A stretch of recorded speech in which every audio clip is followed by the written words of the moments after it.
New টাউনে বাংলাদেশের সাংসদের রহস্যজনক মৃত্যু ঘিরে নতুন মোড় খুঁজে পেল সিআইডি। জাল পাসপোর্ট নিয়ে ভারতে এসেছিল বাংলাদেশের সাংসদ খুনের অন্যতম চক্রী আমানুল্লাহর পাসপোর্ট জাল বলে দাবি করে সিআইডি। পুলিশ সূত্রে খবর, ঢাকা পুলিশের হাতে ধৃত এই আমানুল্লাহ সাংসদকে খুনের জন্য লোক নিয়োগ করেছিল। ঢাকা মেট্রোপলিটন পুলিশের তরফে হারুনুর রশিদ জানান, এখন আমরা জাস্ট আমরা ঘটনাস্থল দুইবার ভিজিট করলাম।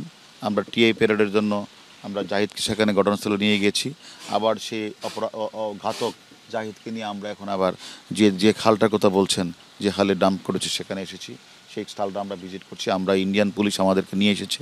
আমরা তাদের সাথে কথা বলি কিভাবে মানে এখান থেকে বা যেখানে ফেলেছেন সেখান থেকে আমরা কীভাবে উদ্ধার করতে পারি। সেই দুই দলের ইন্ডিয়ান পুলিশ যথেষ্ট কাজ করছে, আমরা তাদের পাশে আছি।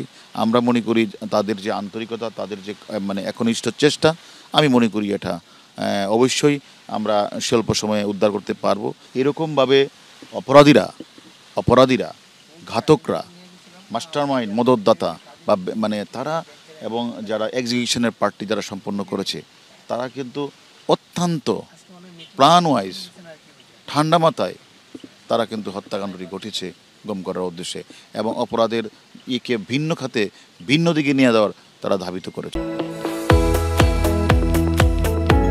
আপনারা দেখছেন ইউএন লাইভ, বাংলা খবরের শেষ কথা।